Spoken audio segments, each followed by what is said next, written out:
everyone, and welcome back to our podcast, Oops, We Spill, where we explore ideas that shape our society through art, culture, and history. So I'm your host today, I'm Nabil Hisham, and today we are diving into a fascinating topic, which is nation building, as depicted in Hanna Alkaf novel, The Way of Our Sky. So with me today, I have three caliber speakers, which is first, we have Datin AINA here. Thank you for having me, Mr. Nabil. So thank you, Datin AINA, for coming here. So Datin AINA is a literature expert who will unpack the millennial sensibilities in the novel. And then we have Professor Lisa here. Hello, thank you for having me. Yes, hi Professor. So Professor Lisa is a historian who will analyze its depiction of 1960s of Malaysia. And last but not least, we have one of USM students, or I would say a very active activist in NGO. Here we have HAZWAN MOHAMAD. Shout out to USM people. Yeah. So HAZWAN is a very cultural critic, I would say, who will tie these ideas to the broader theme of nation building. So our discussion today will critically analyze the weight of our sky in terms of first, how it embodies the millennial spirit, which is the modern values such as mental health awareness, inclusivity, and identity struggles. Next, its authenticity in portraying the late 1960s socio-political climate, particularly in the May 13 racial riots. And last but not least, how it connects these elements to engage with themes of nation building, and not to forget its narrative style. Okay, so before we start, I want to ask each of speakers' opinion. So basically, Datin AINA, Yes, what exactly is millennial? So before I begin, let me ask you a simple question. Are you a millennial? I afraid. Yes, you are, right? Why? No. I think I'm not a millennial. I'm a chill guy.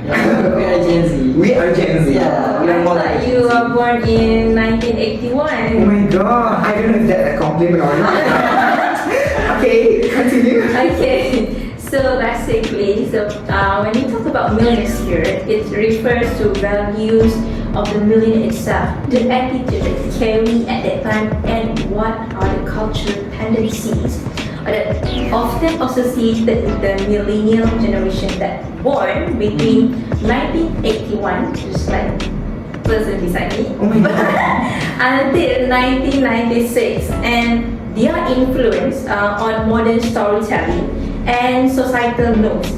So how about Prof. Lisa?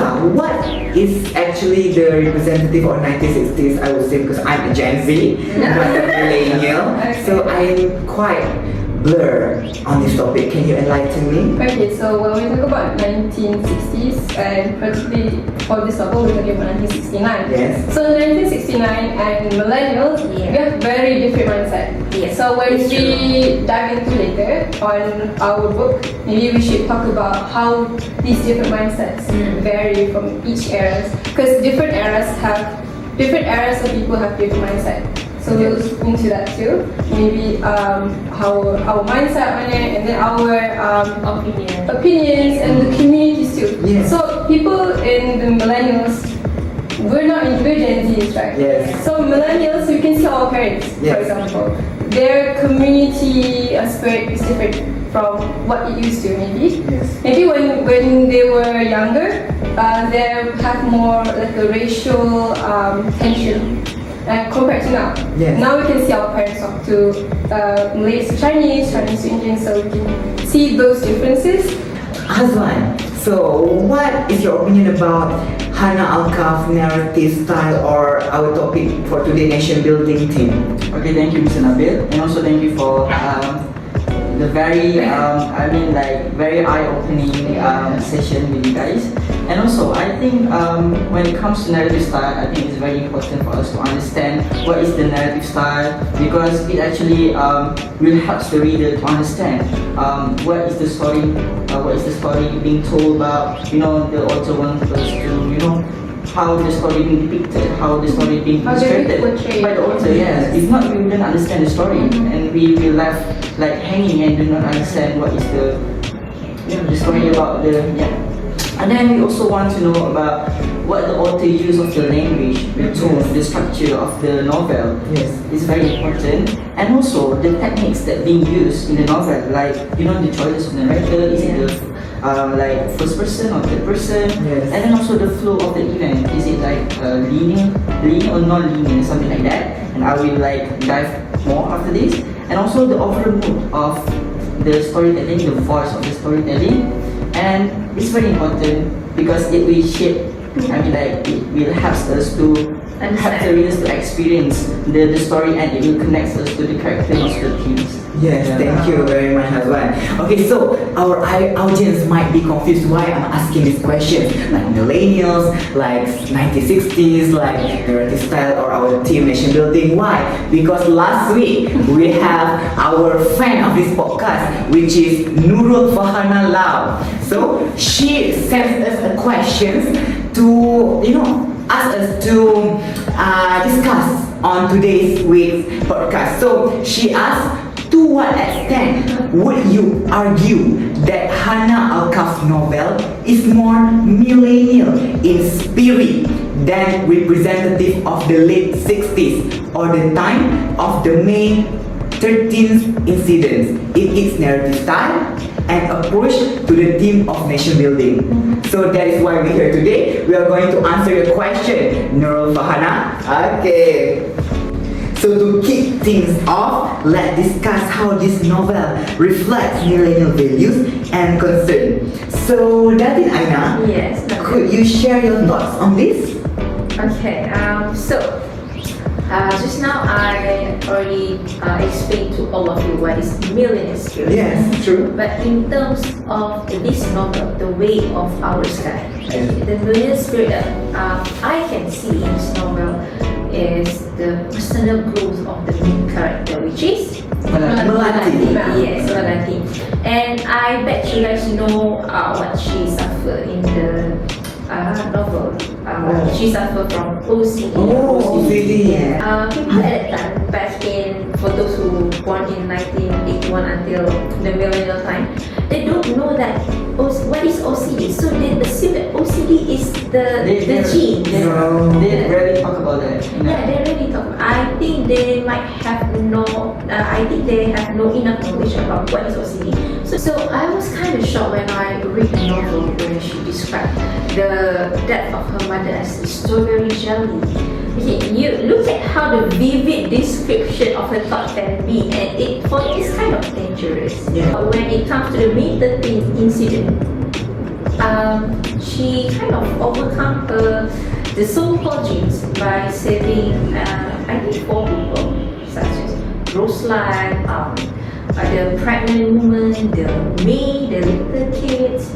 I mean, it's impressive. She still can fight her OCD, even though she didn't get rid of OCD at the end of the novel. Yeah, that's the personal growth that I can see, and that is the spirit of Melati in the novel of the Way of the Sky. Yeah. Okay, from the lens of the 1960s,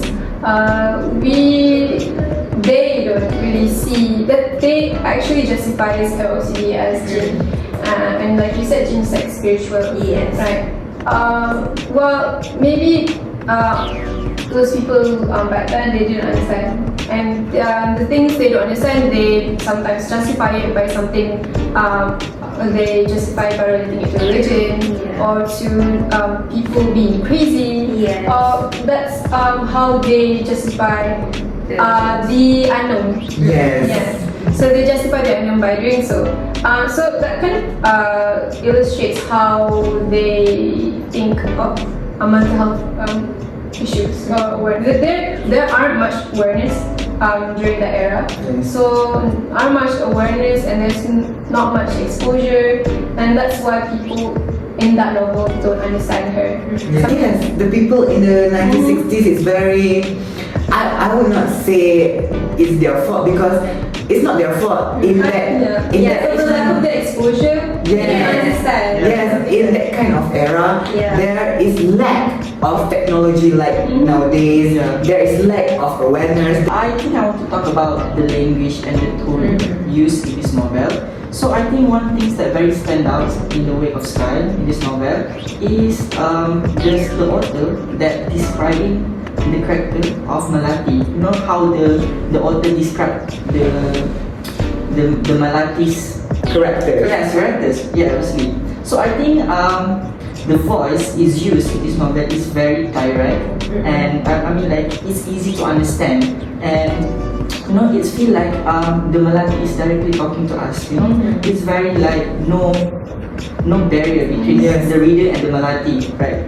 And then I think I also think that the pattern in this novel is very modern and very personal, because it feels like, you know, Melati share her thoughts and emotion very openly, and also as we all know that in the 1960s that usually books didn't usually go into deep into like, you know, personal deep into the characters and also their personal struggle. They don't share about it.